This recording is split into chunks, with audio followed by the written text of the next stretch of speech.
Muy bienvenidos a todos.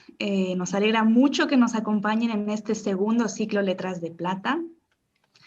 Como sabrán, el año pasado cerramos con alrededor de 600 espectadores y esperamos que este ciclo tengamos muchos más. Queremos recordarles, o más bien presentarles este nuevo ciclo que va a estar dedicado a los lectores. Y vamos a tener dos invitados muy especiales. En esta edición vamos a hablar de géneros literarios. Y el primer género literario que vamos a abordar va a ser la narrativa. Nuestro invitado especial va a ser Mauricio Carrera, escritor mexicano, pero también vamos a tener a los lectores presentes desde Brasil, con Gracia Jorge. Así que muy bienvenidos de nuevo. Mientras siguen entrando los demás participantes, les recuerdo que yo soy Cindy Capel desde España. Estoy más que abierta a contestar sus preguntas y cualquier inconveniente técnico que tengan, yo estoy aquí para apoyarlas. Así que, por favor, señora Leonor, a nombre también de la licenciada Ivette, queremos darles las gracias y la bienvenida y doy paso a la licenciada Leonor para que nos dé su saludo.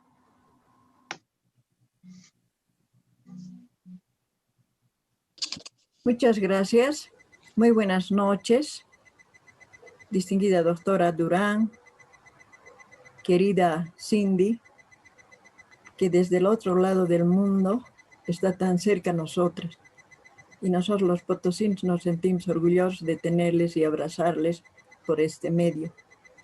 Asimismo, muy buenas noches a toda la sala, que estoy segura de que sin su participación no tendría el brillo que tiene nuestra sesión.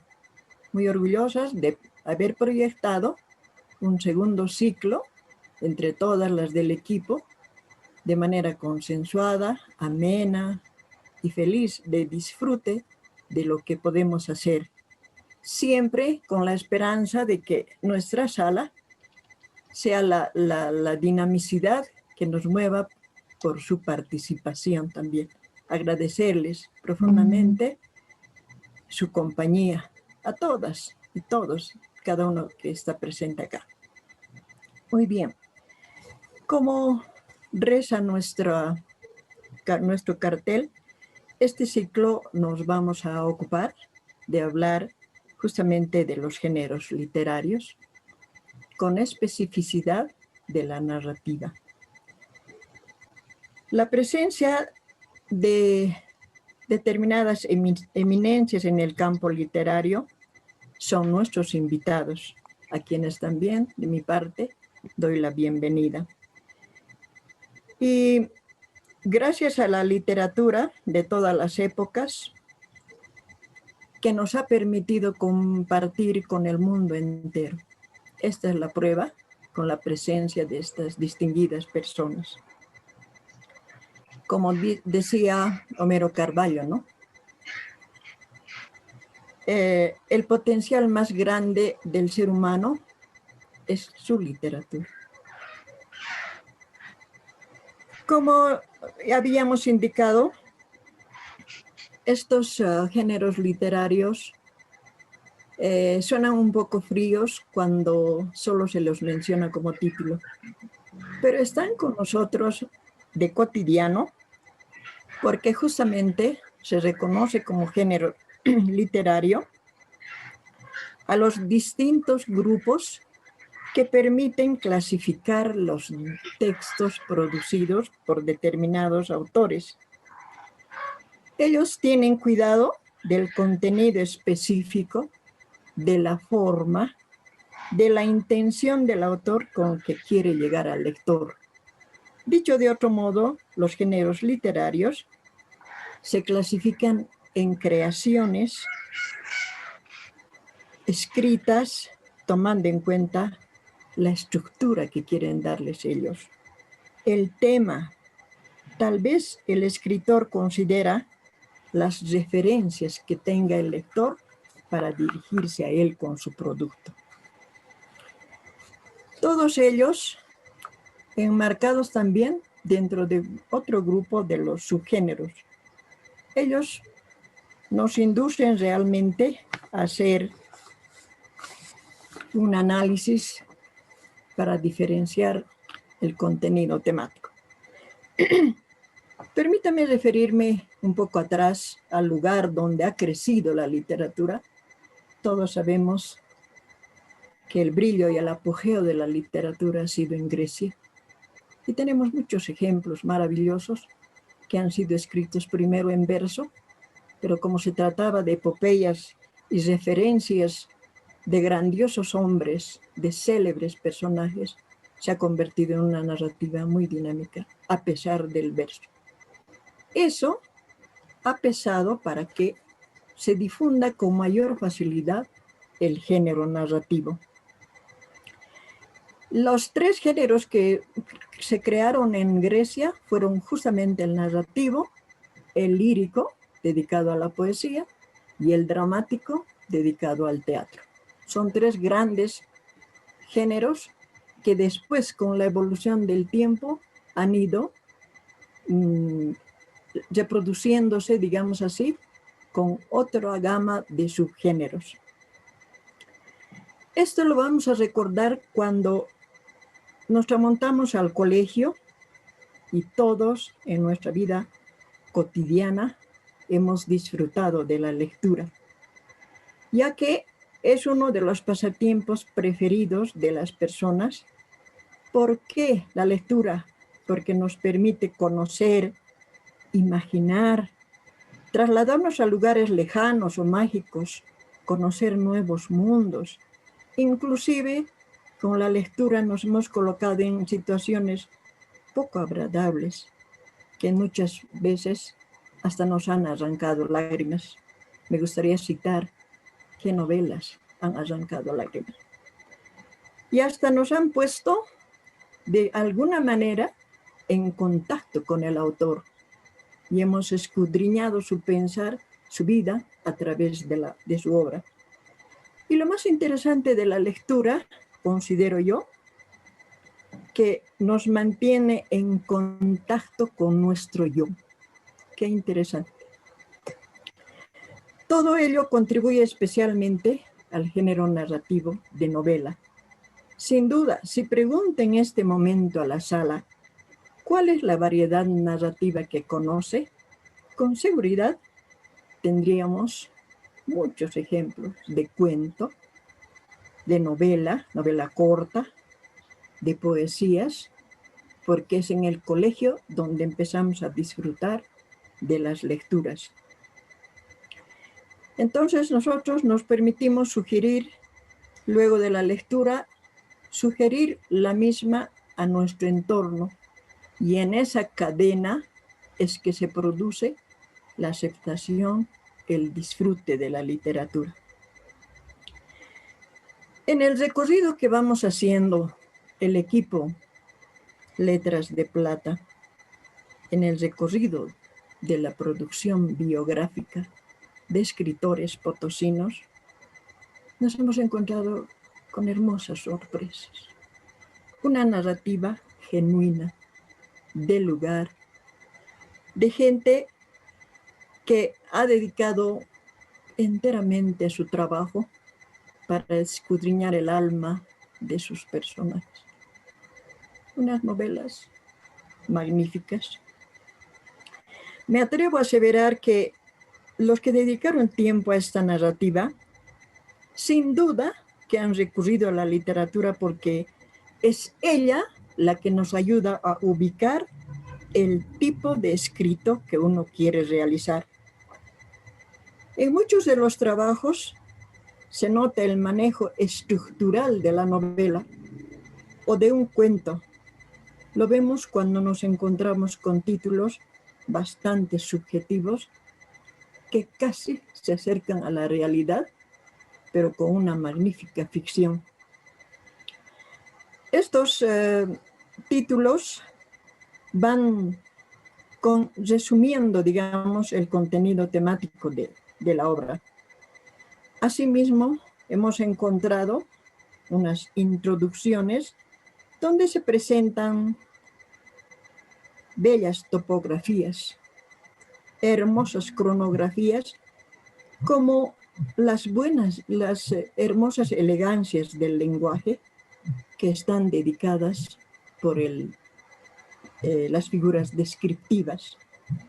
Ellas ubican al lector con facilidad a los lugares donde va a ocurrir la acción narrativa y asimismo el tiempo con el que se manejan las personas.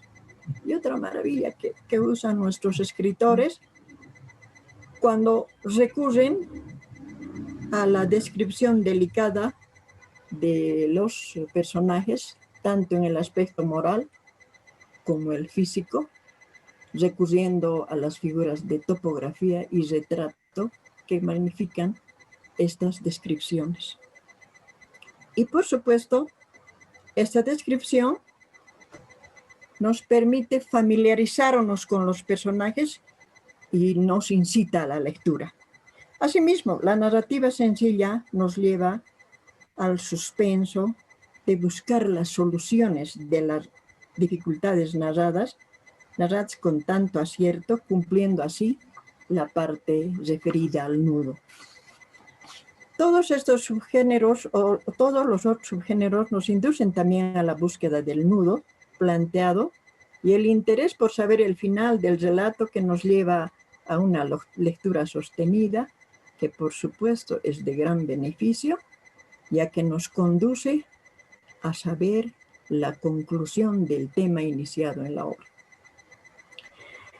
Con todas estas consideraciones, y mi respeto a los escritores potosinos que nos han permitido, que nos han entregado su obra y hemos podido disfrutar de su lectura, expreso mi admiración por ellos. Estas consideraciones y valorando mucho los ejemplos de ellos, Letras de Plata se ha propuesto esta realización del segundo ciclo, referido a los diversos géneros literarios, y proponemos en el transcurso de las otras sesiones diversas estrategias para todos, tanto los de la sala como nosotros y nuestros invitados especiales que en cada sesión brillarán. Haremos diversas estrategias para incentivar la lectura e invitar a la escritura a nuestro entorno. Ante todo, afianzar en cada persona a que se ubique en la preferencia exclusiva del género que quiere usar en su escrito. Bueno, el género narrativo, tan valioso por su universalidad, nos lleva a compartir experiencias con todos los países del mundo. Es así que en esta oportunidad la sesión se engalana con la magnífica presencia de un escritor mexicano a quien ya tenemos en sala y le pido a doctora Durán tenga la gentileza de presentarlo.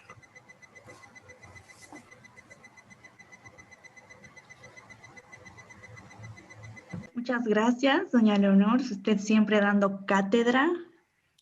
Afortunadamente tenemos el placer de tener a varios escritores en sala, escritores ya con larga trayectoria y escritores en ciernes, así que estaremos más que abiertos a recibir sus consejos y las estrategias que nos tienen preparadas. Así que muchísimas gracias. Y Ivette, por favor, te escuchamos. Efectivamente, pues muchísimas gracias. Bienvenidos a todos quienes están ahora mismo en la sala, quienes nos van a ver en diferido. Yo les puedo decir muy buenas tardes, noches desde México.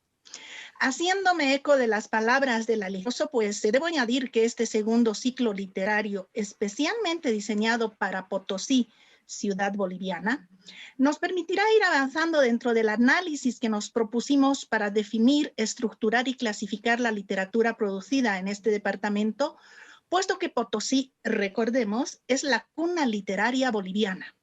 Aquí nació el primer cronista de América, don Bartolomé Arzáns de Ursúa y Vela, cuyo nombre no figura en libros de historia, debido a que su obra fue descubierta 300 años después de haber sido escrita.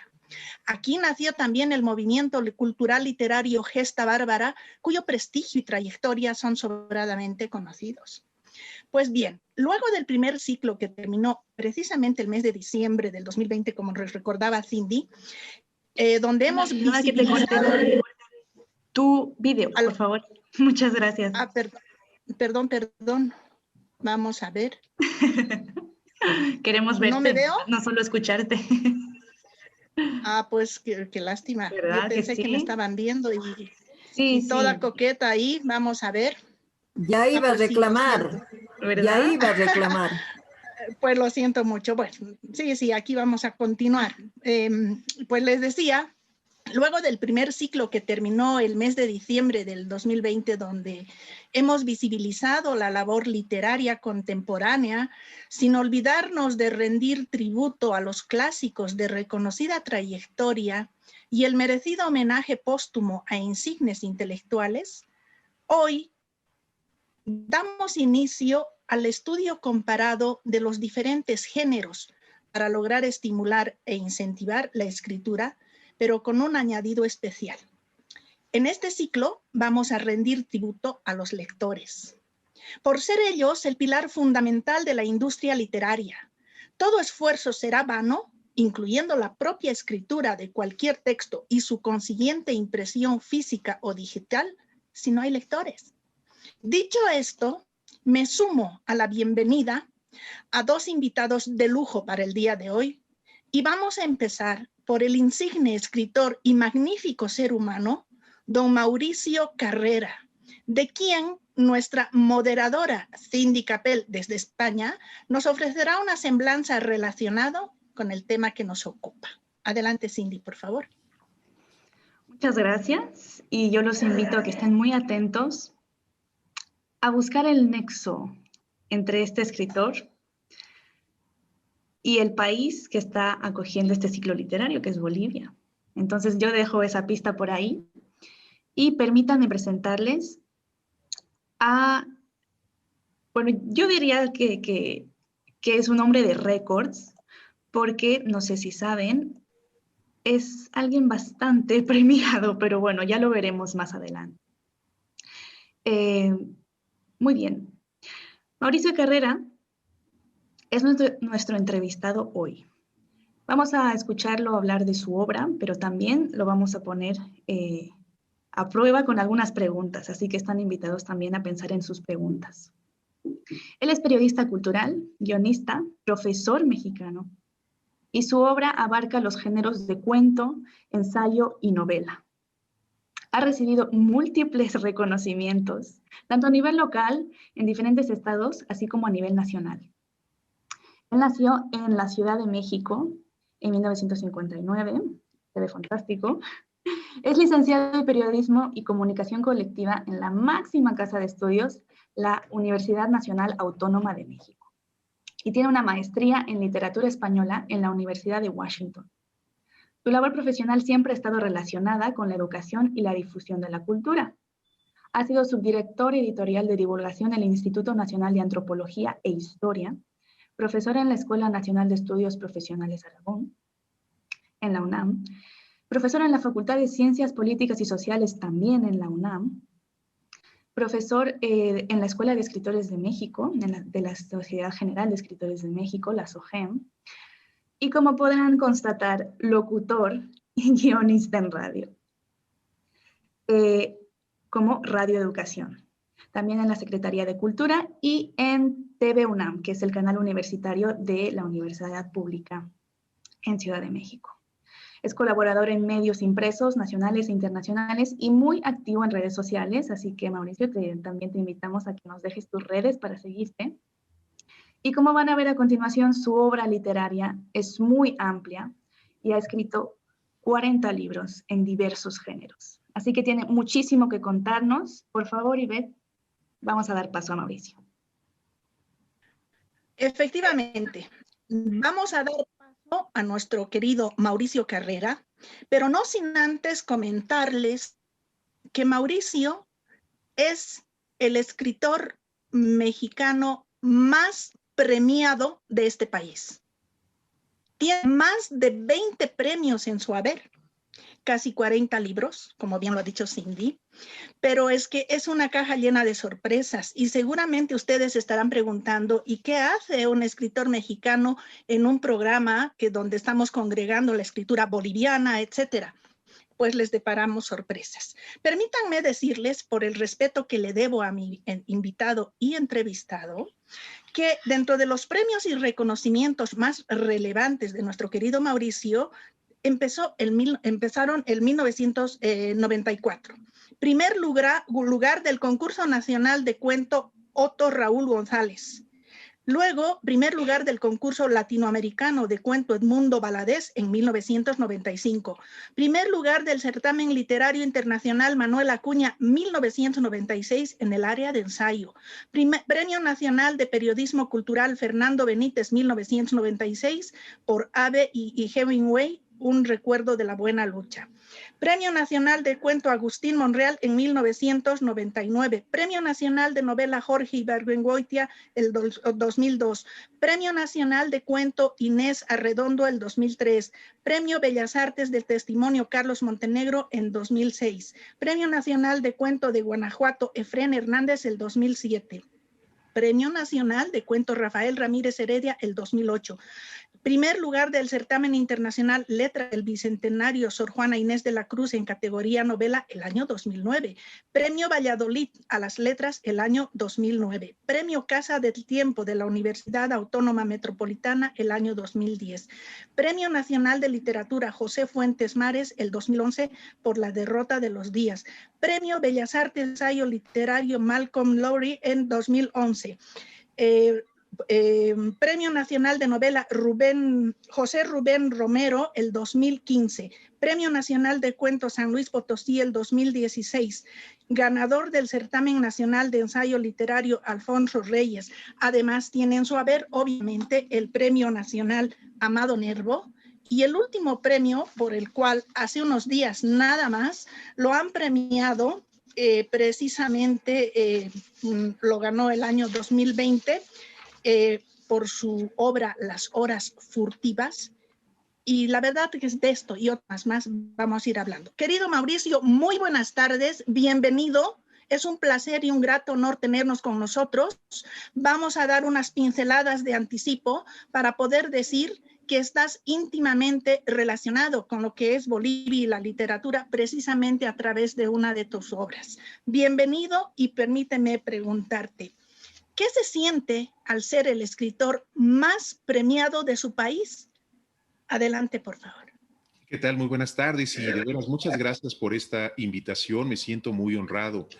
Y contestando esa pregunta, pues ahorita me siento abrumado con esa larga lista de premios. ¿Abrumado por qué? Porque finalmente creo que uno como escritor, y siempre lo digo a mis estudiantes, a quien me quiere escuchar, uno como escritor debe tener ego y humildad.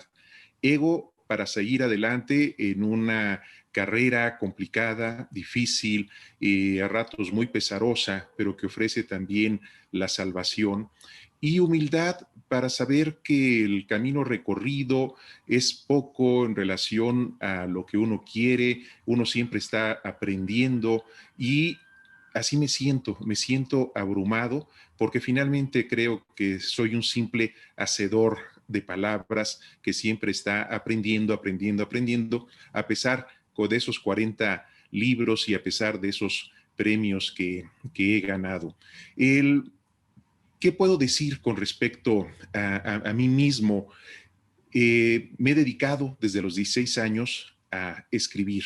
Empecé a escribir por una noción que es muy simple, que fue mi descubrimiento de mi propia mortalidad. A los 16 años descubrí que estamos aquí de paso, que un día no vamos a estar aquí en términos corpóreos. Habrá quien pueda pensar que vamos a resucitar, que hay más allá. Yo soy más simple y no creo eso. Entonces, sabiendo de mi propia mortalidad, empecé a buscar formas de expresión, formas que me hicieran pensar, creer que podía dejar cierta huella de mi paso por el mundo. Empecé a buscar por la música, empecé a buscar por la pintura, pero finalmente de manera natural, porque en casa de mis padres siempre hubo libros y siempre hubo esa noción de lee, lee, lee, puedes aprender muchas cosas de la vida leyendo.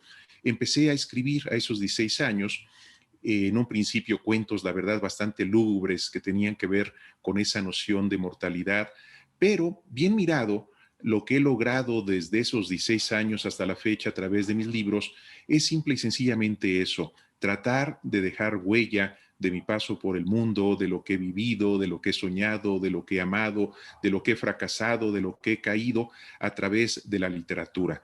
No creo que la literatura tenga que ser, por lo menos en mi caso, autobiográfica, pero sí creo que en cada uno de mis libros hay una cosmovisión, hay una manera de pensar este ser humano que soy, lo que creo, lo que pienso al respecto, y que se expresa a través de lo que creo que es la literatura, que no solamente son palabras bien escritas, palabras ordenadas de una manera bella, que sea legible, sino también que sea portadora de historias. A mí me interesa mucho contar historias. Me he alejado de lo que yo denominaría la literatura de Torre de Marfil, enfocada en el lenguaje por el lenguaje, para tratar de ser un escritor que en principio quiera vivir precisamente en ese sentido de la propia mortalidad, que quiere hacer su carpe diem, aprovechar el momento, el día, salir adelante. Y en ese sentido he sido un escritor que se ha lanzado al mundo, que se ha lanzado a la vida. He sido un escritor aventurero, un escritor que se avienta de paracaídas, un escritor que ha buceado, un escritor que ha sido marinero, que ha sido mensajero en París, que, en fin, he sido jugador de fútbol americano casi a todo lo largo de mi vida, que es algo que en ocasiones no se encuentra en muchos escritores. Me interesa a mí primero vivir y luego escribir, y eso precisamente se expresa y se manifiesta en lo que es mi obra. Me dedico, o más bien, soy un escritor, sí, de muchos géneros. Creo que los escritores tenemos la habilidad de poder ahondar en el ensayo, en el periodismo, en el cuento, en la novela. También últimamente he salido del closet como poeta, y como poeta también he llegado ya a publicar tres libros que me tienen muy, muy contento, porque pues también forma parte de esa noción quizá más cercana de poder expresar lo que ahora sé a mis 61 años de vida, lo poco que sé ya del mundo, de la vida, de la propia filosofía personal que tengo de la vida. Creo que ya la puedo expresar mucho mejor también a través de aforismos que también vengo practicando ahora, y de la poesía. Pero todo tiene que ver con eso, dejar paso de lo que he sido, una huella de lo que he sido a través de la literatura. Eso es lo que comprende, digamos, mi obra en general. Efectivamente, pero además de todo lo que nos dices, Mauricio, hay cosas que te las estás reservando, por supuesto. Yo quiero rescatar para que podamos interactuar un poco como amigos, como escritores, etcétera, que tú tienes una preferencia muy particular por la narrativa. Es más, tal como mostramos, tú dijiste en algún momento, me encantaría alcanzar la gloria literaria por mi narrativa, así sea con un premio póstumo. Por otro lado, me dices, me gusta buscar la profundidad de mis personajes. Y acabas de decir, fui poeta de closet hasta hace poco, y tienes 3 poemarios. Cuéntame, ¿por qué esa preferencia por la narrativa y por qué ese pensamiento tan pesimista, siendo ganador de tantos premios, y decir, me gustaría tener un premio póstumo? ¿A qué te refieres concretamente? Cuéntanos. Mira, me voy a referir a esto último. Yo creo que uno se ha dedicado con disciplina, con empeño a esta cuestión de la literatura. Y lo que voy a decir no quiero que suene como algo verdaderamente vanidoso, no, sino que me doy cuenta que nosotros como escritores podemos a ratos ver y entender y comprender, incluso leer escritores y escritoras también muy buenas, muy buenos, que no tienen la difusión, la fama, la reputación que quizá merecieran. Y a ratos pienso que ese es mi caso. Sí me doy cuenta que soy un escritor mexicano conocido, pero aún así pues a mis 61 años no tengo traducciones, no tengo publicaciones en otros países y finalmente creo que uno como escritor siempre está buscando trascender, tener más lectores, buscar otro tipo de ámbitos literarios. Entonces quizá va por ahí, pero tiene que ver más con una ambición literaria mía y yo supongo que incluso cualquier premio Nobel de literatura también siempre piensa eso. ¿Por qué no me han traducido al Swahili? ¿O por qué no me han traducido a tal o cual idioma? ¿O por qué mi libro no ha aparecido en esa editorial mexicana o en esa editorial boliviana? Creo que es algo que tiene que ver con lo que dije al principio, ego y humildad, ego y humildad. Hoy en la mañana platicaba con una escritora mexicana muy conocida, no voy a decir su nombre, pero también no ganó un concurso literario y entonces muy importante a nivel internacional y conversábamos al respecto. Y ella es una escritora muy, muy conocida y sin embargo también tiene esta noción de necesito un poco más de mérito literario, que se me reconozca más, que mi obra llegue a otros ámbitos. Entonces, por ahí va quizá esta noción de que a lo mejor va a suceder que empecemos a ser más conocidos cuando ya tenga 80, 85 años, cuando a lo mejor ya no pueda yo desplazarme por avión, por vejez, a algún otro lado, no lo sé. Yo creo que esto de la literatura finalmente no es una cuestión de buscar verdaderamente la fama. A mí lo que me interesa es contar historias, contar esta manera mía de entender el mundo a través de historias. Y en eso me quedo. No hay rencor, no hay ningún tipo de envidia literaria. Soy un hombre verdaderamente sin envidia. No conozco el rencor tampoco. Y lo único que busco es tratar de tocar a los lectores con mis palabras. Una de las cosas que más me gustan es la de encontrar mis libros subrayados. Hay quien opina que los libros deben ser intocables, que no tienen que ser subrayados, que no tienen que ser doblados, que no tienen que ser absolutamente dañados. Yo creo que sí los puede dañar el lector, no los puede dañar el fascista, no los puede dañar el inquisidor, pero sí los puede dañar el lector porque los goza, porque me encanta ver cómo alguien subraya alguna de mis frases o me gusta cuando alguien se acerca a mí, me toca el hombro y me dice alguna frase que recuerda de alguno de mis libros. Eso es tocar a los lectores con nuestras palabras. Eso es lo que pasa. Ahora, con respecto al otro, sí, me parece que la narrativa es lo mío. Me siento muy bien en la narrativa, tanto en la novela como en el cuento, y quizá tenga que ver con quienes fueron mis maestros por infortuna, no presenciales, sino más bien por las lecturas que hice de ellos, que son pues estos grandes escritores latinoamericanos que conocemos, Carlos Fuentes, Mario Vargas Llosa, Julio Cortázar, en fin, que nos enseñaron lo que es el mundo de la narrativa, el mundo de la novela. Yo siempre quise convertirme en uno de ellos.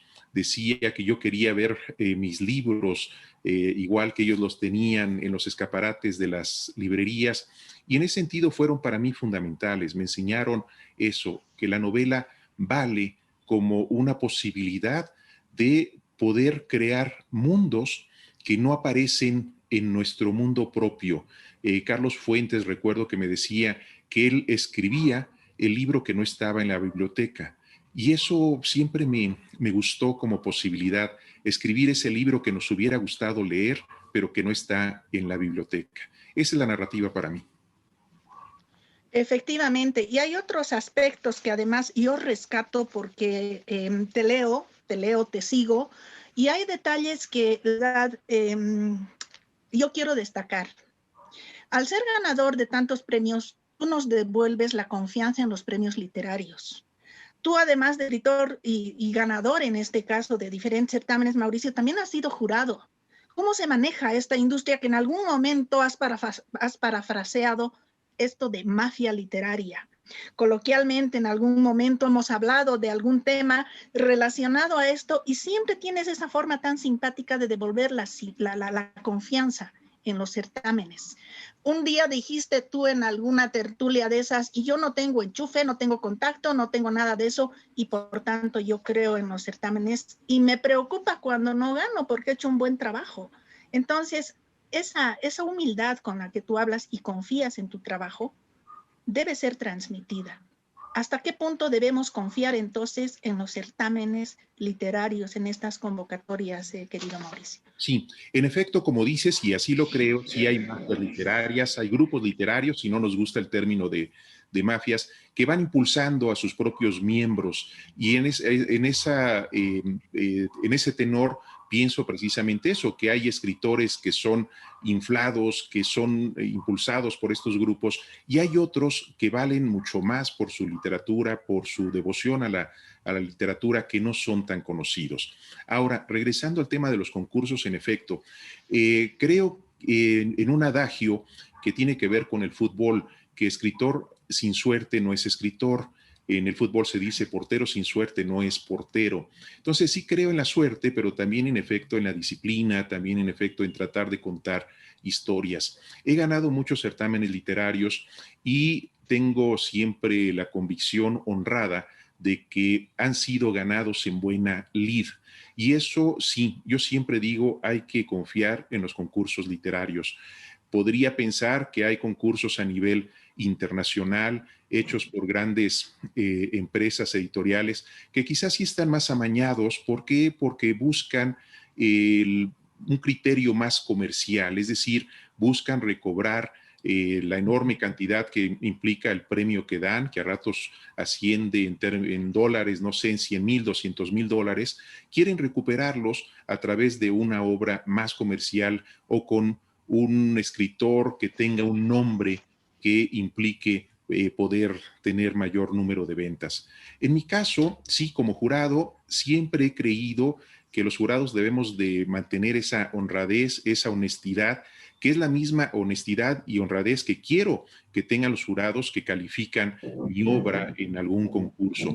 Yo he sido jurado, sí, en muchas ocasiones, y me he encontrado solamente en una ocasión, lo que en México podríamos decir un término que es chamaquear, donde los jurados que me acompañaban, creo yo, sospecho que sí conocían el nombre del que resultó finalmente ganador, que para mí no merecía el premio porque su obra era deficiente y así lo hice ver, pero ellos desde un principio alentaron que esa era la obra premiada.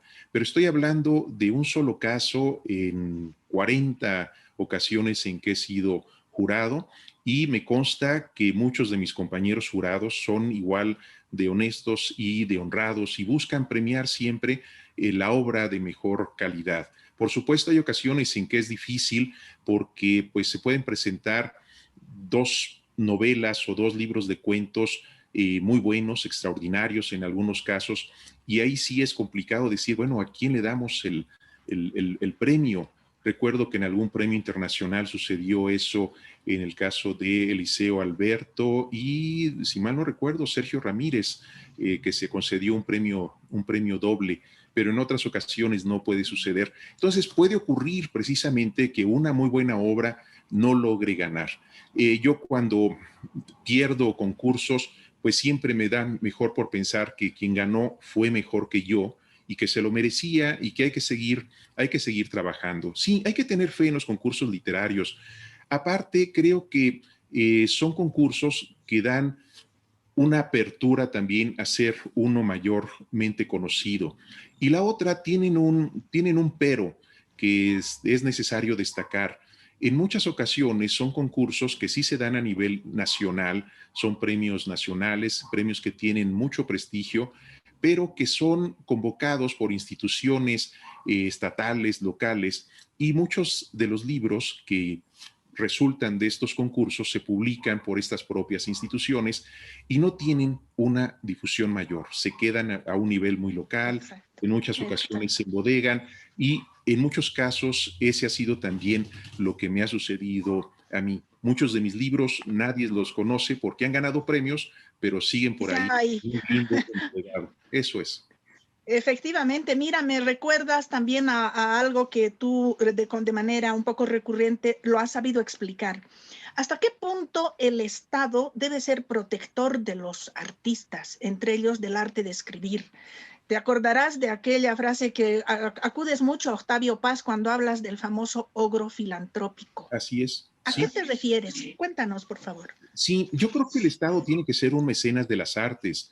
Mira, finalmente aquí en México existe, y en otros países también, una Secretaría de Cultura, y una Secretaría de Claro. Cultura que no tendría ninguna noción de ser si no fuera por los creadores. Entonces, hay que fomentar las artes a todos los niveles, hay que fomentar la cultura popular, en efecto, y también las bellas artes. Hay que fomentarlo porque finalmente es una manera también de conectarnos con el mundo y de contribuir también a la riqueza cultural del propio país. Como bien lo mencionas, Octavio Paz se refería al Estado, en su caso al Estado mexicano, como el ogro filantrópico, porque pues sí, es ese ogro que no quiere dar recursos a la cultura, se niega. Casi a ratos parecía que escuchamos a Goebbels diciendo, se escucho la palabra cultura y me dan ganas de sacar la pistola. Así decía este nazi, y a ratos siento que también los estados tienen esa noción. En México, ahora por desgracia, tenemos que pues se está armando, se está destinando mucho dinero al ejército, a la marina, a la policía, y se están quitando recursos, se está quitando el Fondo Nacional para la Cultura y las Artes, que son organismos, que son instancias que han producido creadores, que han producido una obra literaria, también en las artes plásticas, en la danza, en la música, y lo están quitando. Entonces hay que pugnar porque ese ogro que no quiere la cultura se convierta en un mecenas y se convierta en un filántropo a pesar de su propia vocación como destructor de creadores y de cultura. Y creo firmemente que el Estado proporcione ese mecenazgo no significa para nada que uno tiene que acatar la voluntad del Estado. Creo que uno tiene que seguir siendo crítico, no importa si se recibe, digamos, algún tipo de beca o algún tipo de apoyo que provenga del Estado. Eso no nos tiene que comprar, eso no tiene por qué callarnos ante lo que nos parezca injusto. Y una cosa es, pues, escribir, y la otra también tener una voz crítica, una reflexión con respecto a los momentos que pasa la patria, el mundo, la situación económica, la situación social. Efectivamente, yo también me hago eco de la frase esta del ogro filantrópico, porque los diferentes países están atravesando una desatención bastante preocupante para sus creadores literarios, definitivamente, y es un tema que en algún momento habrá que abrir debate, definitivamente. Ahora mismo en México, tú lo sabes, don Ignacio, Aibo, pues ya sabes, tiene una política muy particular, etcétera, para poder rebajar los costos de los libros y tal, y fomentar un poco. Déjame decirte que Bolivia ha suscrito un convenio más bien de flujo editorial con México, entre Bolivia y México, pero no se está viendo, no se ve que los escritores mexicanos estén realmente en las ferias, en las librerías bolivianas, ni veo a los escritores bolivianos con ese entusiasmo con el que han suscrito estos acuerdos. Pero también vamos a verlo más adelante. Querido Mauricio, hay un libro que yo sé que lo tienes muy escondido en tu corazón, porque tú dices siempre que es el más querido y el menos conocido. Es un libro bastante grueso. Definitivamente es un libro del cual tú te debes sentir muy orgulloso. Se lo conoce como el retrato intelectual del siglo XX precisamente, y estamos hablando de La derrota de los días. Cuéntanos sobre tu libro. ¿Por qué lo quieres tanto, querido Mauricio? Bueno, La derrota de los días es ya mi novela más importante y como bien lo mencionas y ahora lo veo en pantalla, también es la más desconocida. También tuvo la fortuna de ganar un premio muy importante en México, que fue a nivel incluso internacional, el premio Sor Juana Inés de la Cruz, pero fue publicado en una edición hermosa, muy bonita, 700 páginas que implican, por supuesto, un costo editorial en términos económicos, pero es un libro que no circuló, que de nueva cuenta se quedó embodegado y ahora he sabido últimamente que ya no está en bodegas, pero que se repartió entre, pues, no sé, personas que no sé quiénes hayan sido, pero no llegó ni a los críticos literarios, no llegó al público, y ahora es muy complicado por su número de páginas volverlo a publicar. ¿Por qué me gusta? Porque creo que en este libro condenso exactamente muchos de mis conceptos con respecto a la novela. Creo que la novela debe ser un todo, algo donde nosotros pongamos la vida.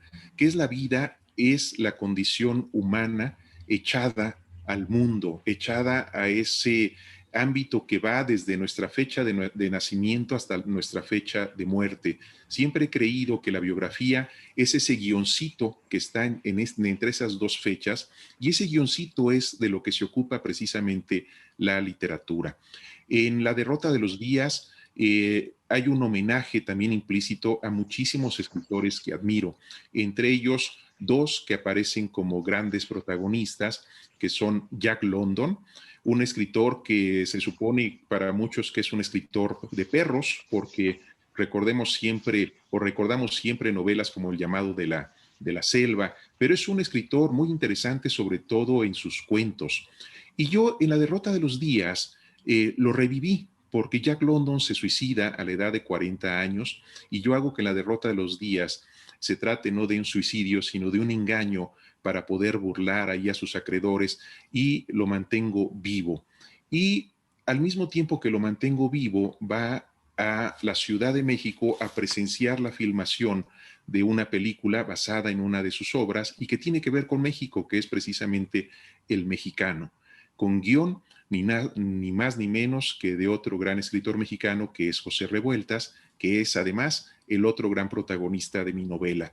Entonces, junto en esta obra ficción y realidad, personajes reales con situaciones por completo ficticias, y no solamente aparecen ellos, sino que aparecen otros escritores, grandes novelistas que admiro, como muchos norteamericanos, Norman Mailer, Jack Kerouac, Truman Capote, entre muchos otros, y hago que mi protagonista vaya en un gran viaje en busca de su madre, recorriendo distintos lugares que van desde lugares paradisiacos hasta la guerra, la Segunda Guerra Mundial, la guerra de Corea. Conoce a Hemingway, conoce a muchos protagonistas de las grandes letras universales, pero todo eso unido a través de una historia. No es un tratado, no es un ensayo literario, y son 700 páginas siguiendo a la manera de una Bildungsroman, es la educación sentimental precisamente del protagonista, que termina, bueno, mejor no hago un spoiler, mejor ojalá y lo puedan leer, pero es la educación sentimental de este protagonista, que pasa por la vida y tiene lo que debe tener todo ser humano: caídas, fracasos, alegrías, amores, desamores, guerras, infortunios, y todo eso a través de un relato literario que en efecto quiero, y ojalá algún día se vuelva a publicar. Hay que reeditar definitivamente, ¿no? Hay que hacer algo por el respecto, claro que sí. Y además hay otro detalle que quiero compartir contigo. Eres realmente muy apasionado para poder escribir, te identificas con tus personajes, etcétera, pero hay ciertos temas que se te dan mejor que otros en algún momento en el manejo de tu lenguaje, que a veces puede resultar medio sensual, hasta erótico, agresivo, divertido también, ¿por qué no? A ti te gusta hablar también mucho de amor, desamor, te gusta hablar de lo clandestino, te gusta hablar de lo furtivo, precisamente, y justamente se habla también en una obra muy particular que tú ya sabes cuál, de las redes sociales, del amor, la ruptura, el triángulo, la infidelidad, esas aristas del placer del infiel o del dolor del ofendido. Y además hay un detalle particular, cuando a veces el protagonista es una mujer. Sí. Estamos hablando precisamente de una de tus obras Pues magnífico, a mí me ha encantado, te lo digo de veras, Mauricio, yo encantadísima con esta obra. Has recibido un premio hace unos días nada más. Estamos hablando de las horas furtivas y precisamente ese es el relacionamiento que te doy yo con Bolivia, porque ahí estamos hablando de uno de los personajes o secundarios, más bien el personaje de tu personaje central, que tú ya nos vas a adentrar en esto. Cuando hablamos ¿de quién hablamos? Cuéntanos tú, ¿qué relación tenemos entre tu novela y Bolivia, querido Mauricio? Las horas furtivas, por cierto, felicidades una vez más, hace un premio muy merecido. Cuéntanos de esta tu obra y por qué te relaciona con Bolivia. No, tú me tienes que decir esa clave y yo te platico ahorita. Pues genial. De las horas furtivas y de la clandestinidad. Platícame, tú dilo. Pues claro que sí, tú hablas de Mario Vargas Llosa, de una relación muy particular que tuvo, definitivamente, pero aquí viene lo interesante. Julia Urquidi, la primera esposa de Mario Vargas Llosa, y luego además la prima, pues obviamente bolivianas. Y ahí estaban en Bolivia, se origina Mario Vargas Llosa, ha vivido en Cochabamba, etcétera, y ahí es donde sentimos esa relación. Yo he encontrado ese nexo en tu libro con lo que es un poco de Bolivia, y cuéntame, ¿qué has experimentado al escribir en este tema? ¿Cómo encuentras tú a Mario Vargas Llosa en esta relación que tú has armado de una manera espectacular? Tienes toda la razón. Mira, déjame decirte algo, que cuando me preguntaban a mí a lo largo de estos 40 libros y sobre todo los que tienen que ver con la narrativa, si había un tema fundamental, si se referían a algo en especial, siempre me costaba mucho trabajo poder responder esa pregunta, porque soy un escritor inquieto que no se dedica nada más a la novela policíaca o no nada más a la novela histórica, y sin embargo he abordado distintos géneros. Me costaba mucho trabajo responder esa pregunta y a partir de mi novela anterior, que es La vida endeble, pude por fin responderla. Si algo caracteriza a mi obra y sobre todo mi obra reciente, hablamos de unos 20 años para atrás, son las relaciones de pareja. Me interesa mucho y quizás sin saberlo de manera consciente durante mucho tiempo, ahondar en las relaciones de pareja y, como bien lo decías, en estas nociones del amor y del desamor.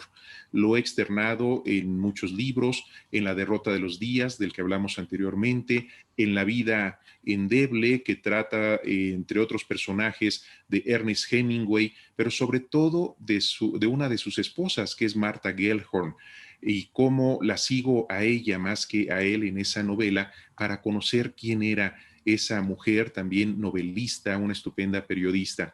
Y en el caso de Las horas furtivas, sí, tiene también que ver con ese lado a ratos oscuro, clandestino, pirata del amor, que es el tema de la infidelidad.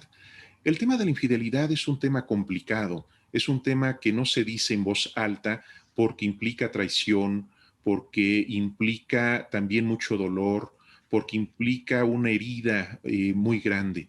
Entonces se tiene que practicar en lo oscurito, es una relación pirata. Y por supuesto tiene dos lados de la moneda.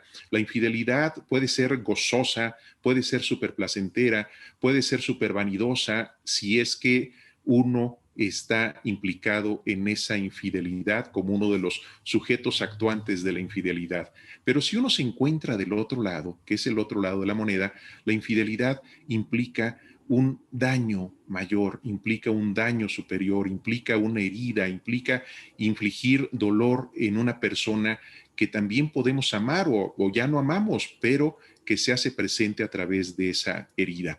Y eso es lo que aparece en primer término en Las horas furtivas. En Las horas furtivas, en efecto, hay una noción de la infidelidad, hay un triángulo amoroso, que además se externa no solamente con el triángulo amoroso que forma parte de la historia, sino que la protagonista de la infidelidad está escribiendo un ensayo, un libro de ensayos acerca de las infidelidades de los grandes escritores. Se trata de su tesis de doctorado.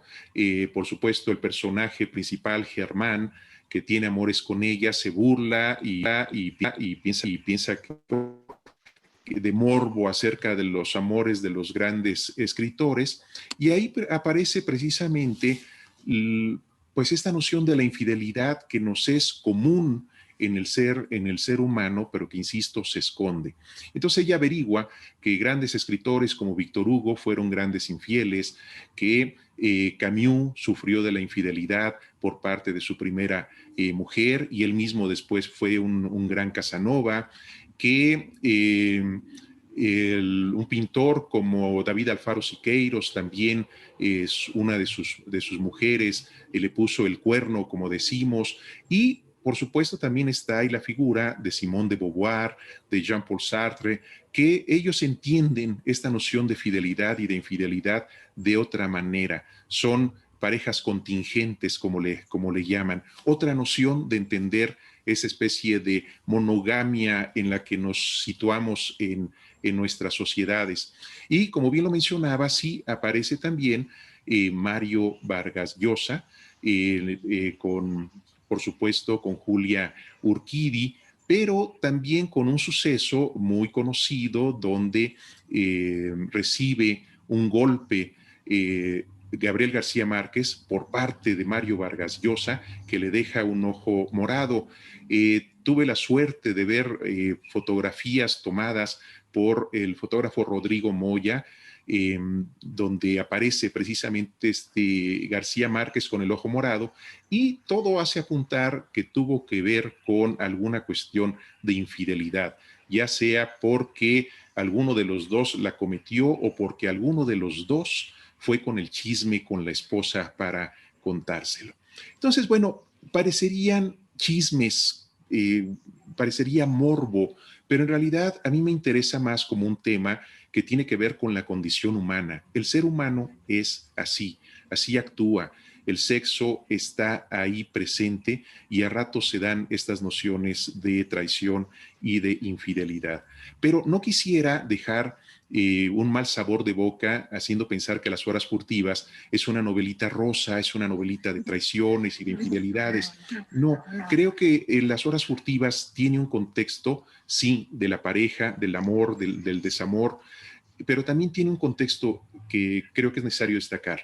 A mí me ha interesado mucho la noción de género. Me ha gustado mucho mostrar a lo largo de muchas obras personajes femeninos desde un punto de vista soberano, independiente. Son mujeres fuertes, son mujeres que salen al mundo, a la vida, porque son precisamente los modelos femeninos que yo he tenido a lo largo de mi vida. Y así, los dos grandes personajes femeninos que aparecen en Las Horas Furtivas son también, a su modo, dos grandes mujeres. Una de ellas muy sensual, muy inteligente también, pero la otra, la esposa, también muy inteligente, una estupenda mujer que también vale la pena por cualquier lado que se le pueda ver. Y siempre yo diría que mis personajes masculinos salen muy mal parados, porque finalmente creo que pues la que tiene los pies sobre la tierra, la que sabe hacer bien las cosas son las mujeres, y nosotros los hombres estamos siempre a ratos como jugando, ensoñándonos, jugando a la infidelidad también en muchas circunstancias, destruyendo sueños, familias, etcétera, y se da eso. Pero hay otro factor, aparte de esta noción femenina que aparece muy fuerte en la novela. Mi novela se sitúa en un México como el que vivimos ahora, violento, un México de tumbas, un México que nos duele, un México de sangre, un México de secuestros, de extorsiones, de levantones, que es la manera en que en México le llamamos al secuestro rápido, al meter a alguien a la cajuela o al carro y llevárselo y desaparecerlo. Ahí se ubica también este México, y hay otra instancia, también utilizo lo que yo denomino pues la nueva forma también de aparecer la vida, que es a través de las redes sociales. Aparecen WhatsApps, aparecen tweets, pero también aparecen citas, muchas citas de escritores, de gente que yo admiro, para ir poniendo en contexto cada una de las escenas. Se trata de una novela no tradicional, es decir, no es una novela que va de la A a la Z, aunque pues de alguna manera así lo hace, sino es una novela escrita de manera fragmentaria. Creo que nuestro mundo moderno implica que nos dividimos en fragmentos. Yo en la mañana fui a una lavandería a dejar mi ropa, ahora estoy aquí en un Zoom platicando con ustedes allá en Bolivia, al ratito me pondré a ver la televisión o me pondré a leer. Somos fragmentos y eso precisamente quise hacerlo en las horas furtivas. Tengo muy presente un verso de Rimbaud en el que él pedía, il faut être moderne, hay que ser modernos, y creo que hay que ser modernos también en la literatura. En ocasiones cuando me enfrento a talleres literarios o incluso en concursos de los que he sido jurado, me doy cuenta que hay una noción también ya muy anticuada de la literatura. Se sigue escribiendo como lo hizo Gabriel García Márquez hace muchos años, y ya no hay que hacerlo, él lo hizo bien y muy bien. Hay quien sigue escribiendo como Juan Rulfo, en la poesía hay quien lo hace como Gustavo Adolfo Bécquer, y no, hay que ir creciendo porque la literatura crece también. Entonces hay que irse modernizando, aunque no hay que dejar de perder esta noción tradicional de contar historias que tiene la narrativa. Pero ese es a grandes rasgos las horas furtivas. Efectivamente, de hecho tiene que trasuntar fronteras. Esperamos que pronto ya se vayan digitalizando las cosas porque esta pandemia nos está obligando a renovarnos. Es importante realmente reinventarnos incluso como escritores para ver qué es lo que pasa. Se nos están un poco pues reduciendo el tema de las tertulias, las presentaciones de libro presenciales, etcétera, Mauricio. Pero eso no significa de que abramos realmente la mente y podamos traspasar fronteras, que eso es lo importante. Hay un detalle que es fundamental también, querido Mauricio. Poco a poco tú te vas haciendo más conocido a nivel internacional, hablas mucho de la narrativa latinoamericana, haces un juego de personajes y de palabras bastante interesante, y precisamente por todo esto hay unas preguntas que queremos compartir contigo. Vamos a ver, señora Leonor Pioso, hay unas preguntas que usted ha preparado para nuestro entrevistado. Adelante, por favor. Ante la magnificencia de Mauricio, creo Gracias. que mis preguntas ya están contestadas. Evidentemente, debo decir con honestidad que no he leído ni una obra suya. Sin embargo, como había dicho antes, los títulos de las obras le sugieren el contenido temático. De manera que me ha impresionado bastante un título de una de sus obras, y lo digo honestamente también, que al personaje que usted ha mencionado, Jack London, lo he conocido a través de un escrito sencillo, un artículo, pero también a través de las biografías se sabe que es un hombre muy conflictivo, con una vida compleja, en fin, una serie de cosas adversas que han llevado su vida. Sin embargo, él también ha sido un buen escritor.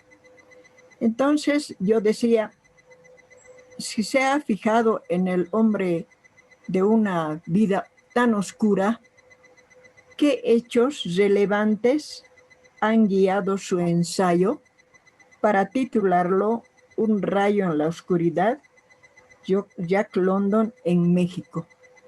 Sí, gracias por la pregunta y sí, tiene mucha razón. Jack London es un personaje multidimensional o digamos dicotómico. ¿Por qué? Porque, miren, por un lado fue un alcohólico de primera y sin embargo le pagaron por escribir un panfleto antialcohólico, que es John Barleycorn, que hace referencia a Juan, y Barleycorn son pues dos de los cereales, de los granos con los que se puede producir también alcohol.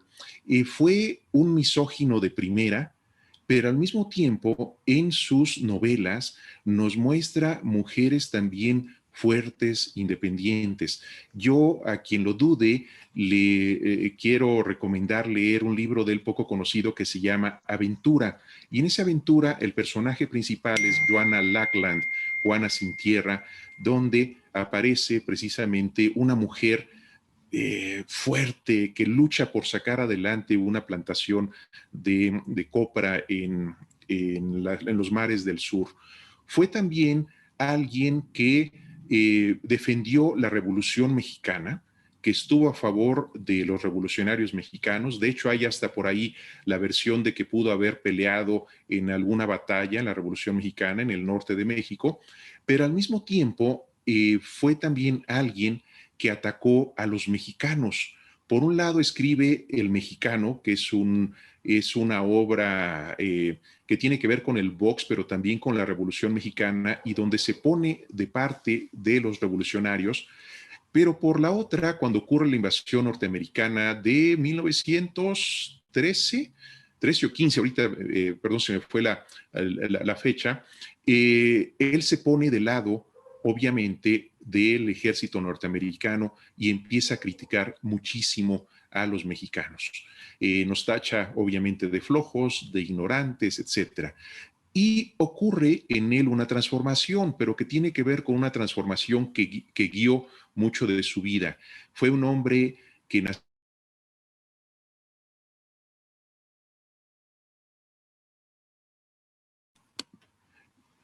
Creo que perdí el audio, pero bueno, fue un hombre que luchó por... Ya se ha recuperado bien. Sí, muy bien. Fue un hombre que luchó desde abajo por tratar de ser alguien, y en ese sentido le importaba el dinero.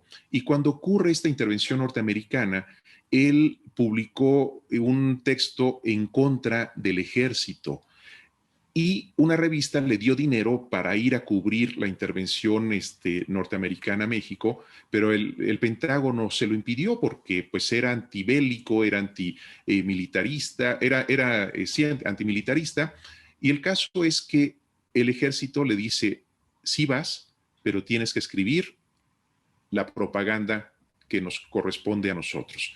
Lo acepta por el dinero que le ofrecen y se va a escribir en contra de México. Y Jack London, Un rayo en la oscuridad, aborda precisamente a la manera de ensayo esta dicotomía que tuvo a lo largo de su vida Jack London, pero sobre todo basada en esta estancia en México. Es Jack London en México, lo que le sucedió, lo que vio, cómo nos trató, y en eso consiste. Y ahora en relación al título, tiene que ver con esa breve vida que tuvo Jack London, breve, pero muy sustanciosa, autor también de muchísimos libros incluso de ciencia ficción, de anticipación, de aventuras, de ensayos. También se interesó por los temas sociales, por los bajos fondos de Londres. Tiene que ver con una frase que él decía: viviremos rápido, seremos un simple rayo en la oscuridad. Y en efecto, murió rápido, se suicidó, decía, a la edad de 40 años. Entonces eso explica el título, y para mí es un escritor que me gusta porque es un escritor aventurero. Me gustan los escritores aventureros, Hemingway, Panaiti Strati, que se lanzan al mundo, a la vida, y escriben también, y tienen la disciplina para escribir. Muy bien, muchas gracias. Realmente tan claro no podía estar. Ha satisfecho mi interrogación. Asimismo, lo que le decía, mis preguntas están contestadas a partir de su participación. Usted se refiere con tanta sutileza cuando va a manejar un realismo tan oscuro de la vida cotidiana y lo une con la fantasía, con la ficción, lo que nosotros comúnmente conocemos con un realismo mágico, ¿verdad? Su declaratoria. En las expresiones narrativas, cuando se va a referir a casos totalmente tristes, funestos, pero como usted dice, son hechos reales, ¿verdad? Entonces yo le preguntaba, entre la novela y el ensayo que usted maneja, ¿cuál de estos géneros le resultó afianzar más la imaginación y por qué? Bueno, yo diría que la novela y el cuento, pero básicamente la novela. Yo creo que la novela sí es como, los cuentistas me van a odiar, ya lo sé, pero acuérdense que yo también soy un cuentista, pero sí creo que la novela implica un constructo mayor, implica un poner más carne en el asador, implica poner más de la vida en eso. Ahora, déjenme ser claro, hay ocasiones en que se divide al cuento y a la novela, no solamente por su extensión. Hay quien dice que el cuento son acciones y la novela son personajes. Yo no lo creo así, porque los grandes cuentistas también abordan acción y personajes, y lo pueden hacer en 2, 3 cuartillas, en 5, 6 o en 10 cuartillas, lo mismo que lo haría un estupendo novelista en 500 o en 700 páginas, como ahora que recién acabo de leer La montaña mágica de Thomas Mann, que me pareció buenísima por muchísimos lados. No creo que deba existir una barrera tan delimitante de estos géneros. Finalmente, yo diría que una novela es un cuento largo, ¿sí? Porque en los dos están precisamente acción y personajes. Lo que sucede es que en la novela tenemos quizá más espacio para poder desarrollarlos, pero un cuento tiene que contener un universo de acción y de personajes tan rico como lo pudiera tener una novela de 700 páginas, solo que sintetizado. Entonces, para mí, ahí va eso, no me gusta la división, pero si me ponen a escribir, pues voy a escribir quizá más ampliamente, me voy a dejar llevar por los personajes, por las situaciones, y hasta que termine de 100, 200, 300 páginas. Muy bien, muchas gracias. Y una última y pequeña cosa. ¿Se le ha ocurrido alguna vez venir a mi tierra querida, Potosí?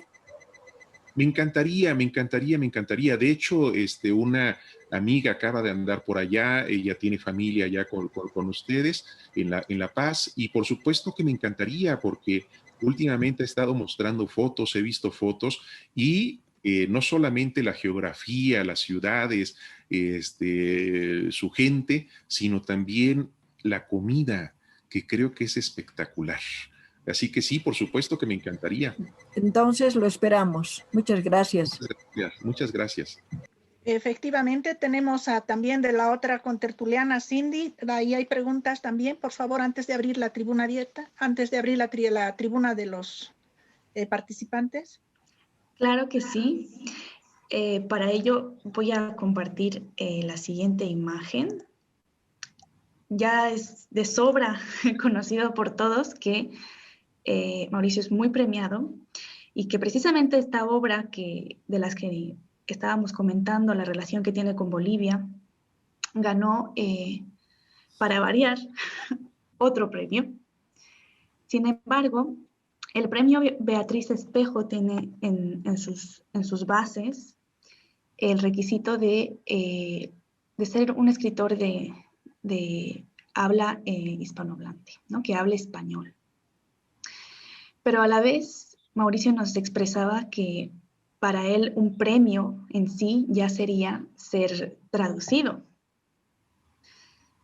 Y quizás no lo sepan, pero yo me dedico a la traducción de manera profesional. Quizá no traducción literaria, pero sí traducción de texto académico, y eso requiere pues un ejercicio importante de toma de decisiones. Finalmente, un traductor no hace más que tomar decisiones. Entonces, mi pregunta es doble. Si uno como escritor se desarrolla en una lengua, es premiado en una lengua y maravilla al público en una lengua, ¿es un desafío o no diría un reto, sino más bien es intimidante ser traducido a otra lengua?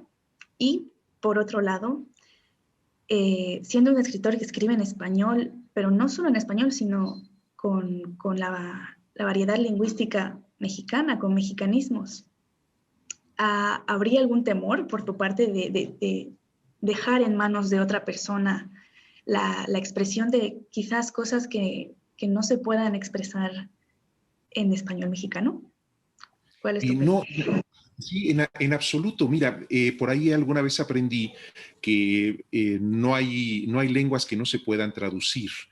Entonces, no hay ninguna lengua en particular. Por supuesto, hay lenguas más complicadas, más difíciles. El danés es una de ellas, el vasco es otra, que son complicadas, pero todas se pueden traducir. Entonces, la cuestión de los mexicanismos, por un lado, en mi obra no existen demasiados.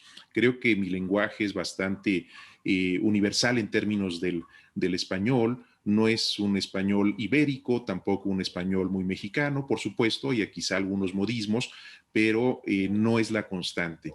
Me encantaría, por supuesto, ser traducido, no le temería. De hecho, me gustan estas historias donde los traductores están muy en contacto con los autores para saber exactamente qué es lo que quiso decir aquí o qué significa esa palabra. Recuerdo que Humberto Eco comentaba precisamente eso, esa relación que debe existir entre el traductor y el autor a efecto de tratar de quitar ese famoso adagio que dice traduttore, traditore, ¿sí? O sea, hay que quitar la traición al idioma cuando se traduce a otro idioma, y creo que una manera posible es precisamente esa, porque si no, sí se puede prestar a lo mejor a confusiones ahí, algunas palabras o todo, que digan, ah, caray, ¿cómo se traduce esto? Y lo pueden traducir mal.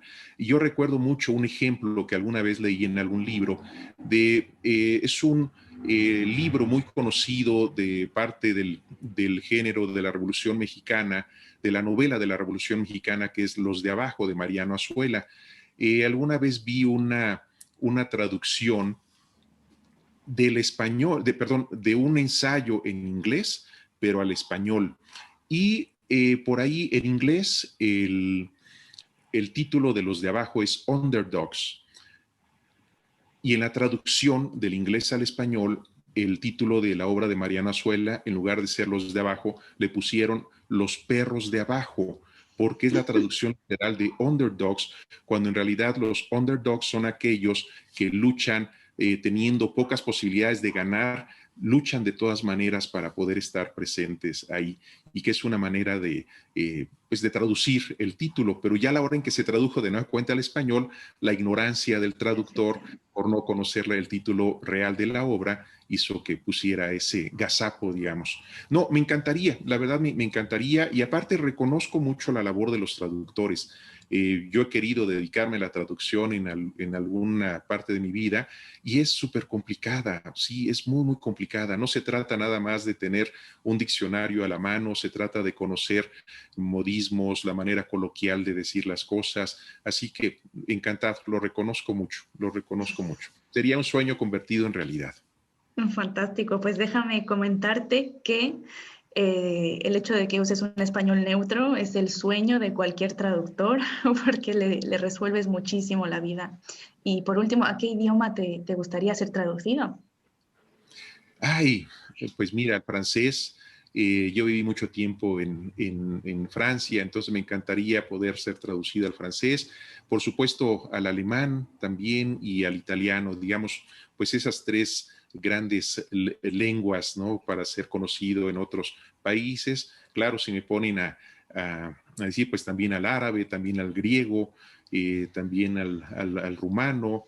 Ahora tengo una amiga que está escribiendo una novela sobre Croacia y pues me encantaría también así ser traducido a estos idiomas balcánicos. Pero en fin, pues son sueños que uno tiene. Y a ver, tengo 61 años, ojalá y antes de cumplir los 120 años de edad pueda tener obra traducida.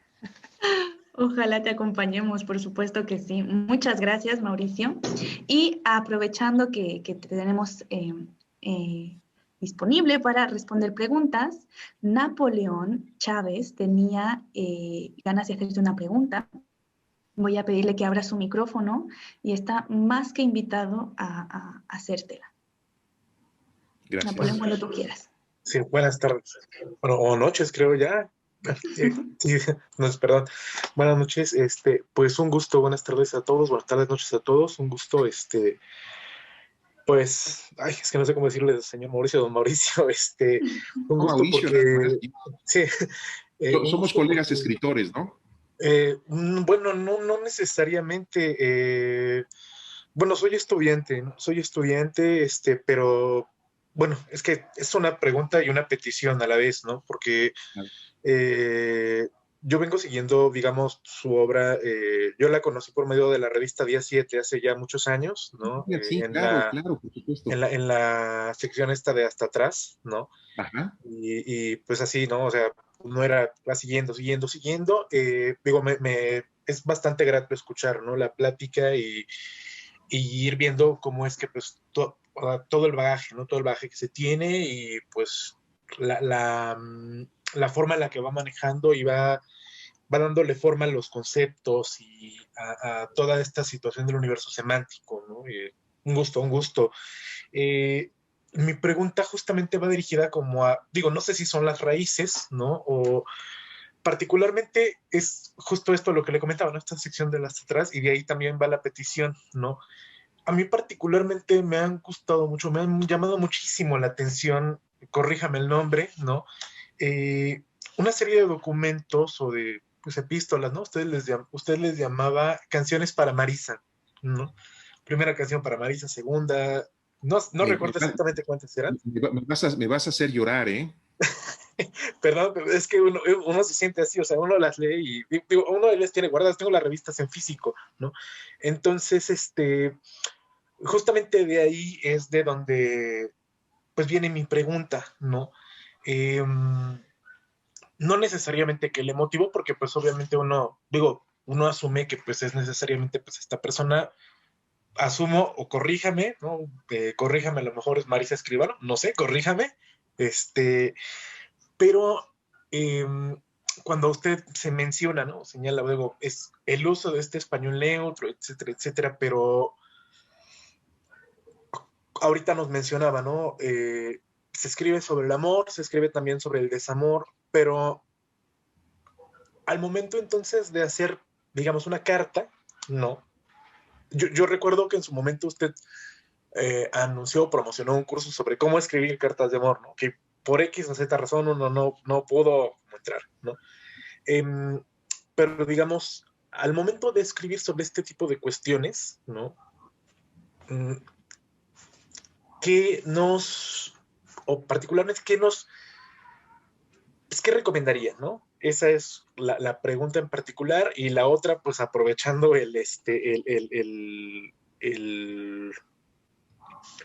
pues el poderlo ver y el poderlo contactar, digo, no sé si fuera viable o si fuera abuso de mi parte, pues uno está en ese proceso a lo mejor, ¿no? En ese proceso, yo me atreví a tomar como ese modelo de cartas para hacer lo propio a lo mejor. Entonces sí me gustaría, en la medida de lo posible, poderle enviar uno de los documentos que uno elaboró, ¿no? Y pues que usted le diera, pues, no sé si el visto bueno, no sé si, vamos, que me diera alguna recomendación, ¿no? Alguna recomendación personal a lo ya construido. Digo, no sé Sí. si sea posible, pero... Con mucho gusto, mira, igual en algunos momentos más daré ahí mi correo electrónico o Ok. maneras de localizarme y con mucho gusto. Respondiendo a tu pregunta, te diría lo siguiente, sí, en efecto se trata, yo publiqué en una revista durante algún tiempo pues varios textos cortos, breves, y entre algunos de ellos había consejos para escritores, había un manual para escribir, y también había estas canciones para Marisa que tenían un contenido por completo amoroso.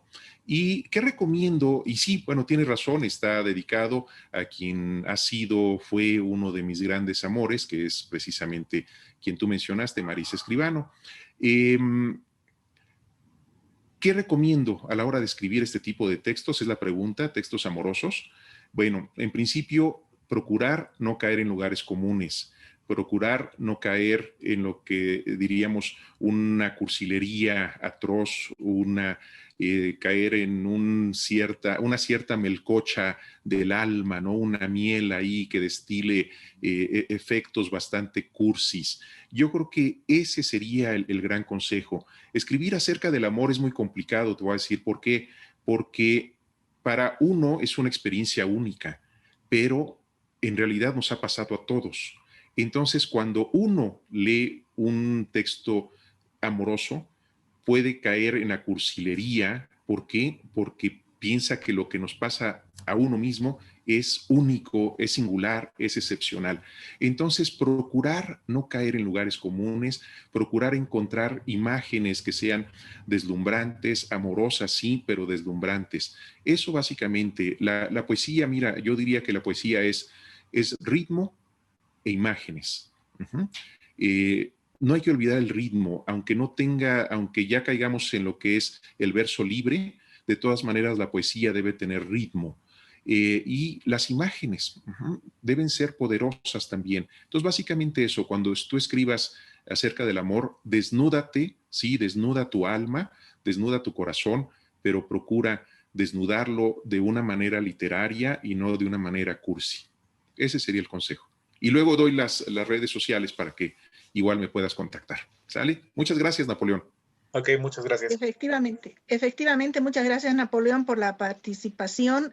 Además, hablando ya de esto de formación y qué sé yo, también tenemos que hablar algo, ya finalizando esta entrevista, Mauricio, el tema de los talleres. Cindy, por favor, apóyanos y además que has preparado algo al respecto. Pues efectivamente, en esta entrevista hemos tenido una pequeña probadita de todo lo que Mauricio es capaz de aportar, de los diferentes puntos de vista y su experiencia, por supuesto, 40 libros y 46 años de carrera, creo que nos podrían aportar mucho, no solo a los escritores que se están iniciando en este campo, sino también a los escritores que ya llevan un rato en la industria, porque probar un nuevo género, probar un nuevo estilo, creo que es un reto que vale la pena tomar. Y asimismo, pues formarse en estos tiempos de pandemia creo que es una de las mejores formas de pasar, pues, esta situación. Ni siquiera le voy a poner un nombre. Y la mejor forma sería, pues, tomando el taller Literatura y Enfermedad, que acaba de empezar muy convenientemente, así que queda más que abierta la invitación a que se sumen. Aquí tienen el correo de Mauricio, que es maur39@hotmail.com. Así que muchísimas gracias, Mauricio. Ha sido un placer escucharte. También que respondieras a nuestras preguntas. Nos han gustado mucho tus respuestas. Y esperamos tenerte pronto, ya con alguna traducción de tus 40 libros, ya ni siquiera de uno, de tus 40 libros. ¿De acuerdo? Muchas gracias. Muchísimas gracias. Por otro lado, Mauricio, yo estoy realmente agradecida, muy sorprendida porque has sabido definitivamente llegar inmediatamente a poder integrarte en este grupo. La gente está muy contenta. Yo le voy a pedir a Cindy que abra la tertulia en este instante, que lea los mensajes que te han ido dejando, pero sobre todo vamos a intercambiar ya en esta recta final de nuestra querida tertulia, vamos a ir intercambiando algunos criterios a guisa de despedida. Cindy, por favor. Pues sí, efectivamente, abrimos la tribuna. Si alguien tiene algún comentario, alguna pregunta para aprovechar estos minutos. Mauricio nos ha resuelto muchísimas preguntas y Jenny Monzón nos dice: felicidades a Mauricio Carrera por su brillante carrera literaria. Y gracias por compartir esta noche su sentir y experiencia. Gracias. Asimismo nos dicen: gran persona don Mauricio, habla muy, muy claro. Asimismo, Juan Montalvo: felicidades a Mauricio por la claridad, expresa su conocimiento y despierta el interés de compartir inquietudes. Por supuesto, qué hermosa entrevista, tan cálida y profunda. Delmi Chirinos nos dice: un gusto conocer a tan destacado escritor, señor Carreras. Su trayectoria es impresionante. Gracias por su aporte. Creo que eso resume muy bien esta entrevista de hoy. Gracias. Acabas de crear tu club de fans, al menos en Potosí. Creo Muchas gracias. Creo que tiene una pregunta. Sí, ¿verdad? Cori, adelante. Sí, no sé si se me escucha. Perfectamente. Sí. Perfectamente. Bueno, lo felicito, Mauricio. Me encantó escucharlo. pero leí en la tela inicial de su charla, yo creo que es una frase suya, yo llegué atrasada infelizmente, el encierro produce sequía literaria. No sé si habló sobre eso, pero me gustaría saber por qué dice eso, porque a mí me parece que no. Muy por el contrario, a mí, por ejemplo, me ha producido mucho este tiempo y me sigue produciendo. Entonces me gustaría saber por qué lo dice eso. Sí, por supuesto. No recuerdo exactamente el contexto en el que lo dije, entonces voy a tratar de elaborar al respecto porque seguramente lo dije. Yo creo que este encierro es una continuación del encierro en el que vivimos nosotros los escritores, porque finalmente escribir es un acto solitario, escribir es un acto donde nadie nos aplaude cuando terminamos una línea, un párrafo, una cuartilla, un cuento, una novela. Decía por ahí Oscar Wilde que esa es la gran tragedia de la literatura, que cuando uno termina de escribir, la máquina de escribir no nos aplaude. Entonces es un acto solitario que nos obliga así a estar encerrados, nos implica estar sentados, escribiendo. Decía Carlos Fuentes que el gran enemigo de los escritores era el teléfono. Entonces necesitamos como que esa reclusión, ese estar encerrados, escribiendo lo nuestro. Entonces, en ese sentido, esta reclusión debido a la pandemia, para mí ha sido una extensión más de lo de siempre. Quizá lo único que lamento es la posibilidad de ir a Bolivia y darles un abrazo y verlos y sentirlos y olerlos y estar con ustedes y apapacharnos, como decimos en México, es decir, brindarnos cariño, brindarnos esa tibieza del alma a través de un abrazo. Eso lo lamento mucho.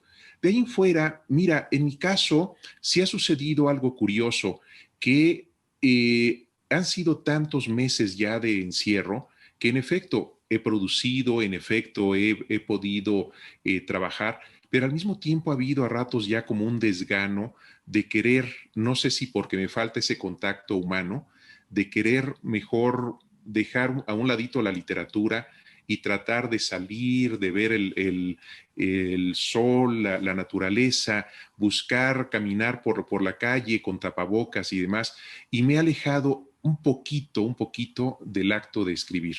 Y eso también ha sido como una constante en muchos amigos y amigas escritoras que han sentido, no una sequía literaria, a lo mejor sí es exagerar con eso, pero sí como que nos hemos distraído quizá un poquito porque nos distrae este tema a final de cuentas. Creo que a pesar de que estemos encerrados, sí nos distrae el tema de la salud, nos distrae el tema de las constantes muertes que escuchamos, que continuamente suceden cada vez con personas más cercanas a nosotros. Entonces creo que hay una distracción y seguramente a eso me refería, que estamos un poquito distraídos, pero bueno, también sabemos que como escritores eso no se vale. Hay que enfocarse en lo que uno hace y escribir y escribir, escribir. Esa es la única fórmula para convertirse en escritor. Escribir, escribir, escribir. Gracias, Cori. Muchas gracias. Muchas gracias, Cori, por tu participación, la verdad, y de pronto también nos estarás contando toda la actividad que has llevado allá como boliviana, como presidenta de la Asociación de Escritores y qué sé yo. Tienes tanto que contar para nosotros, es increíble. Muchas gracias, Cori. ¿Alguien más que quiera participar de lo que es la sala? Y mientras, querido Mauricio, quiero también preguntarte algo, por favor, que me están escribiendo y me preguntan si tienes un taller de 12 cuentos, que no he entendido muy bien la pregunta. Dice, si es que lo vas a volver a dar el taller de los 12 cuentos, que al parecer es muy enigmático, muy misterioso y muy útil. Por favor, ¿nos puedes informar? Sí, a ratos creo que a propósito de cómo enseñar literatura, yo creería que no se puede enseñar la literatura. Lo único que uno puede hacer es enseñar a amar la literatura. Y cuando uno ama la literatura, entonces se acerca a los libros de manera voluntaria y puede suceder la magia de que también nos interese escribir y escribir, escribir. Esa es la manera como yo veo la enseñanza de la literatura y creo que la literatura se puede enseñar, por un lado, mostrando a los grandes autores, aquellos autores que nosotros admiramos, y ese es el propósito de ese taller que sí di ya hace como 2 meses, que son 12 cuentos para aprender a escribir. Podemos aprender a través de los grandes autores cómo han escrito sus obras, por qué son importantes, por qué nos gustan, y tratar no de copiarlos, no de imitarlos, sino de aprender de ellos cómo le hicieron, cuál es el mecanismo de sus obras para poder escribir también nosotros cada vez mejor. Y lo otro que podemos enseñarles es a lo mejor evitarles tantas vueltas como yo he dado, quizá como nunca tuve verdaderamente un mentor, he sido muy autodidacta, pues finalmente me he dado de golpes contra la pared a ratos tratando de escribir, y creo que también una función de un mentor literario es tratar de ahorrarle esos caminos largos a los estudiantes y tratar de acortarlos, porque finalmente cada uno también tiene su propio aprendizaje. Entonces sí, pues si les interesa, igual podemos plantear la posibilidad de volver a hacerlo en un futuro próximo, con mucho gusto. Sí, y creo que la señora Botello quería preguntar algo. Exactamente, estaba ansiosa por mandar un abrazo desde Estados Unidos, un abrazo muy fuerte, extraordinario autor que nos ha permitido ingresar a ese universo literario inmenso, y me siento triste por no haber leído ninguna de sus obras. Y estoy muy ansiosa de tenerlas ya. ¿Cómo puedo conseguirlas? ¿Cómo puedo hacerlo? Estoy en Indiana, en Estados Unidos. En Indiana, ok. Mira, sí, a rato se hace complicado, y más ahora con esta cuestión pandémica. En México las librerías han estado cerradas. Mis libros, hay algunos que sí están como e-books, pero no todos. Yo te sugeriría a lo mejor entrar en contacto con alguna librería importante en México. Estoy hablando básicamente, seguramente conoces las librerías Gandhi. Entonces, a través de ellas te pueden hacer el envío allá a Estados Unidos de los libros que ellos tienen en existencia. Y hay otros que están como ebooks, como libros electrónicos. Entonces, a lo mejor te es más sencillo también poder conseguirlos. Entre esos está uno que se titula Fortuna, la mujer de la conquista, que habla, tal y como dije que me gustaba hablar de mujeres fuertes, soberanas, independientes. Cuando hablamos del tema de la conquista, casi siempre hablamos de los hombres que hicieron la conquista. En México hablamos de Cortés, de Bernal Díaz del Castillo, de Tapia, de Pedro de Alvarado, pero nos olvidamos que también llegaron mujeres. Y la única mujer que aparece, digamos, como fundamental en esta conquista es la Malinche o Doña Marina, y resulta que la vemos como una traidora a su propio pueblo.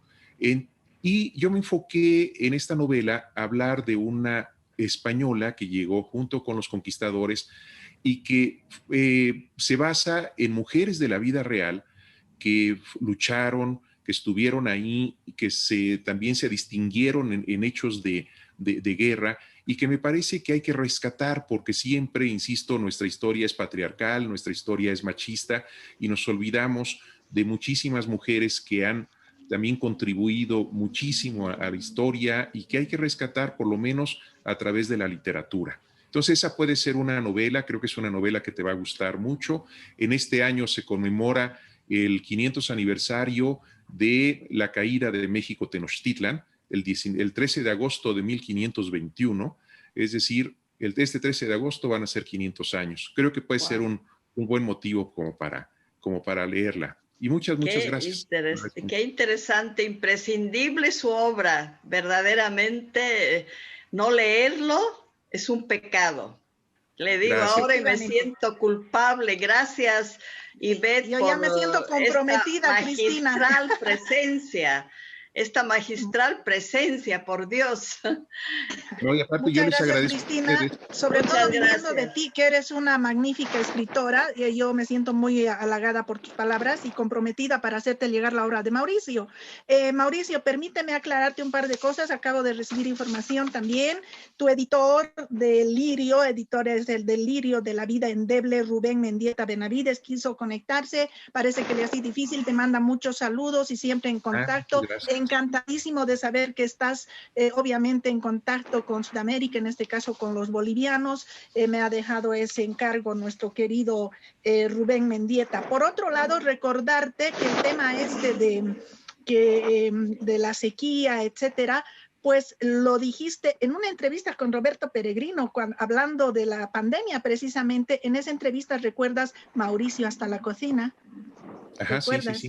Exactamente, se habló un poquito ahí y eso es importante, es que también tú estás últimamente concediendo tantas entrevistas, participando en tantos webinars, etcétera, que se va. Mauricio, eres exageradamente cálido, yo te agradezco muchísimo por todo esto que nos aportas. Tenemos más preguntas y algunos saludos que Cindy va a leer. Vamos a continuar en esta recta final que estamos muy contentos. Cindy, por favor, ¿qué más tenemos? ¿Qué mensajes más?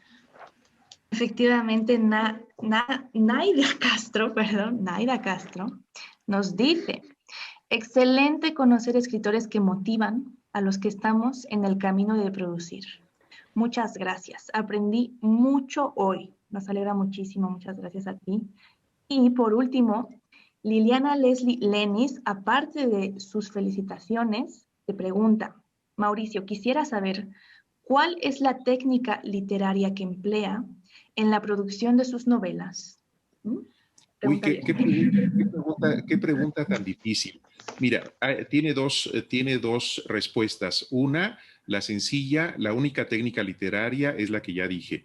Escribir, escribir, escribir, escribir. Esa técnica literaria nunca falla, ¿eh? Nunca. Y la otra, mira, tiene que ver también con algo que es un tema fundamental, que es el del misterio de los procesos creativos. ¿Cómo crea uno una obra? Es un misterio. A ratos el detonante puede ser una frase, a ratos puede ser una persona que uno conoció, a ratos una anécdota que uno escuchó. Entonces es un misterio eso de cómo poder escribir una obra. Y yo lo que invito es que aquellos que apenas están iniciando en esto de la escritura, pues que conozcan precisamente esos procesos creativos, que se dejen llevar por ellos y por el goce de ese misterio que es la creación. ¿Qué es la creación?